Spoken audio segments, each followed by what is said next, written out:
All right, so we're diving into some Path of Exile 2 theory crafting today. Specifically, a build that's got some buzz around it, the Invoker Monk. It's supposed to be this crazy combo of evasion, energy shield, and just obliterating everything with crits. But looking at the guide, Yeah. it's a lot to unpack. Yeah, it definitely looks more complicated than just stacking damage. What's interesting is the whole defense into offense thing. You're not just surviving, you're using your defenses to actually Oh, yeah. power up your attacks. Right, they call it a harmonious blend. But honestly, harmonious isn't the first word that comes to mind when I see all these moving parts. Yeah, there's a lot going on. But that's where those key ascendancy nodes come in, I think. You've got lead me through grace and protect me from harm. Just from reading them, I'm already calling them the battery nodes in my head. Battery nodes, I like that. So the more we dodge and absorb, the more we're like charged up, ready to unleash those big hates. Exactly. The more evasion and energy shields you have, especially in your body armor, the more spirit you generate. Okay, so we're building up this charge, but how do we actually unleash it? What's the delivery mechanism for all this pent-up power? That's where sunder my enemies and scatter them to the winds come in. They turn critical strikes into, well, basically an elemental explosion party. Now that's the kind of party I can get behind. I've seen some other builds leaning heavily into chaos damage. Why is this one so focused on elemental? Because those explosions, from scatter them to the winds, they can actually chain to multiple enemies if they're elemental. It's all about maximizing AoE damage, not just single target burst. So we're not just hitting hard, we're creating this ripple effect, this chain reaction of explosions through entire packs of mobs. That's got to feel amazing. Oh, it definitely feels powerful. But it also raises a question, is going all in on one element, like the guide suggests, with cold damage, is that always the right play? Yeah. What if the meta in Poe 2 favors, say, fire or lightning-heavy enemies? Right. It's all well and good to shatter things with icy blasts. But what if we end up facing a boss who just shrugs off cold damage? That's gotta be a nightmare scenario. It could be. So while following the guide's path for early game progression might be good, it's crucial to keep an eye on the bigger picture and be ready to adapt. We might need to diversify our elemental damage later on. Adaptability noted. Okay, so we've got this battery charging up through defense, and then sunder and scatter unleashing the chaos. But what are the actual attacks we're using? What's the bread and butter of this Invoker Monk? The primary skill the guide champions is Shattering Palm. It's all about delivering these focused strikes that, well, they not only hit hard, they actually shatter things. Okay, a palm strike that shatters things. That's inherently cool, I'll give them that. And it makes sense if we're going for those chain explosions. But why Shattering Palm over other crit-focused melee skills? What makes it so special? It has a naturally high critical strike chance, which, as we've established, is the heart of this build. Plus, the source mentions it pairs exceptionally well with certain support gems that really amplify that shattering effect. So we're not just shattering, we're like mega shattering. All right, I'm intrigued. Which support gems are we talking about here? Critical damage and cold penetration are must-haves, according to the guide. It's about making each critical hit as potent as possible and stripping away enemy cold resistance to make those explosions truly devastating. So it's like a 1-2 punch. First you shatter their defenses, then you hit them with an explosion they can't fully resist. Precisely. But remember, while the guide is great for getting the basics down, we can't just blindly follow it. Poe 2 will have its own meta, its own unique challenges. Right, that's where we're doing this deep dive, to figure out not just what the build is, but how it might need to adapt. Okay, so Shattering Palm is the main course. What's on the side? Any noteworthy secondary skills? The guide suggests Hand of Chayula as a complement. Now, on the surface, it might seem like just another attack skill, but there's always a but with Path of Exile, isn't there? Exactly. Hand of Chayula is actually all about utility. It offers a quick dash, helps with positioning, and even lets you apply curses and marks to weaken enemies. So it's not just about raw damage. It's about setting up those Shattering Palm crits for maximum impact. Precisely. Think of it like this. Shattering Palm does the hammer. Hand of Chayula helps you line up the nail.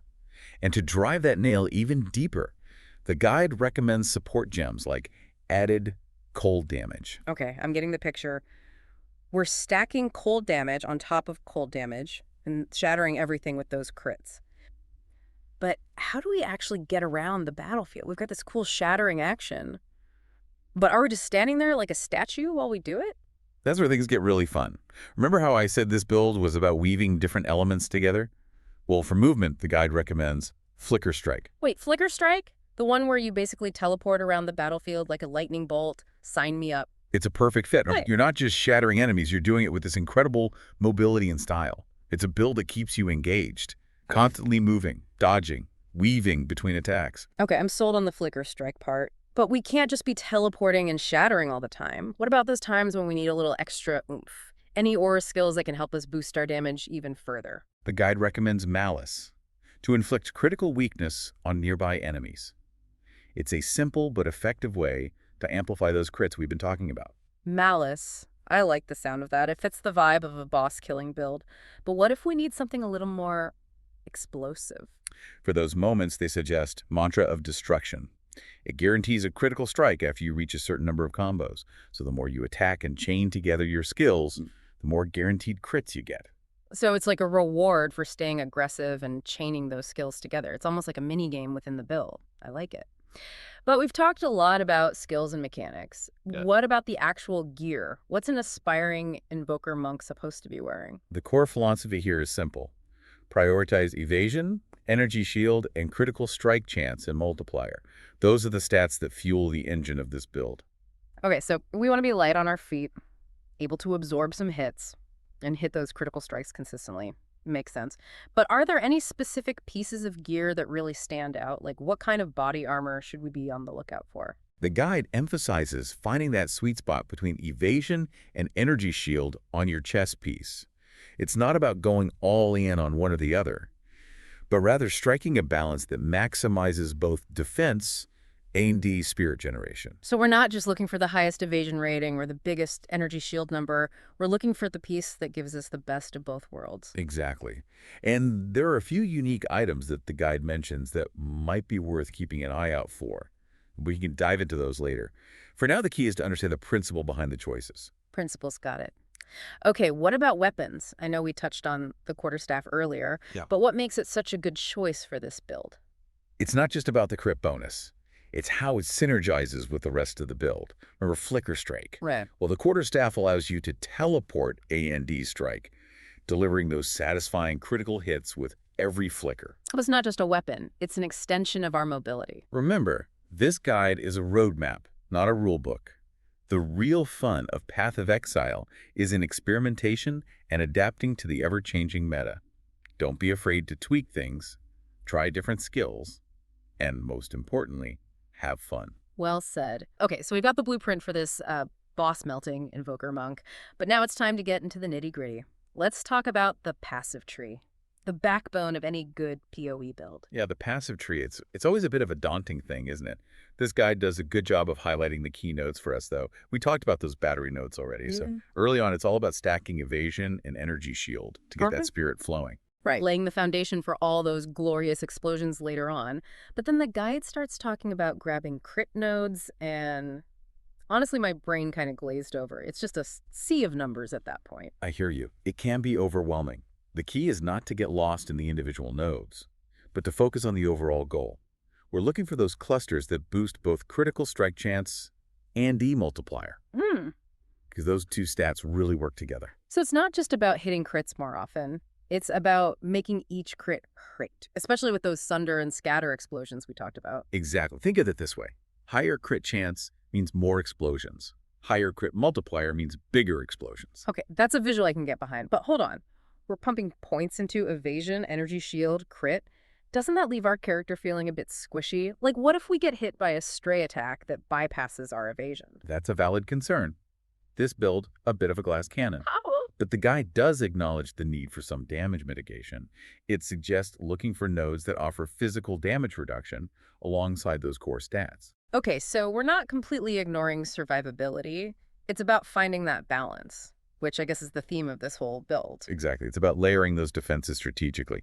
Now, on top of the passive tree, the key takeaway is this.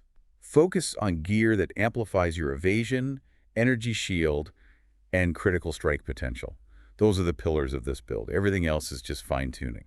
Okay, that's a helpful mantra to keep in mind. But what about the whole balancing act between offense and defense? Is there a magic formula? There's no magic formula, but there's a fundamental principle at play here. Your defense is FUL your offense. Yeah. The more you evade and absorb, the more spirit you generate. and that translates into more powerful attacks. So it's not just about stacking as much damage as possible. It's about making sure those defensive layers are strong enough to keep that engine running. Exactly. It's a delicate dance. But once you master it, the Invoker Monk becomes a truly formidable force. I'm starting to get a real sense of the potential here. It's not just a build. It's a philosophy of play, weaving defense and offense together into this seamless flow of destruction. It's a build that rewards skillful play and strategic decision-making. But it's also a build that demands careful planning and optimization. Which brings us to our next point. Are there any potential weaknesses or pitfalls we should be aware of? Because no build is perfect, right? Right. We've touched on a few already. Yeah. But there's one in particular that's worth highlighting. This build IS gear dependent, especially in the early game. Finding those key pieces to boost your evasion, energy shield, and crit can be a grind. So it's not a build for those who want to jump in and start melting faces right away. It can be a bit of a slow burn at first, but once you get those core items online, things really start to click. And that's where those unique items we talked about come in. They can be real difference makers. Okay, so patience is key in the early game. But what about once we're geared up and ready to tackle those endgame bosses? Are there any specific challenges we should be prepared for? One word: reflect. Reflect, as in damage reflect. The bane of many a PoE build. Exactly. Reflect maps can be a nightmare for crit-heavy builds like this one, because Because if we're not careful, we end up obliterating ourselves with our own explosions. it's not pretty. So knowing how to mitigate reflect damage is crucial for endgame success with this build. Okay, reflect mitigation added to the list. Anything else? Well, we talked about the reliance on cold damage. That can be a strength, but also a potential weakness if we encounter enemies with high cold resistance. All right, we've got to be adaptable. This build can be vulnerable to critical hits, especially those that bypass our evasion. So we need to find a balance between maximizing our own crit potential and mitigating the threat of incoming crits. It's like a delicate dance on a razor's edge. And that's what makes Path of Exile so compelling. It's a game of constant adaptation, optimization, and risk assessment.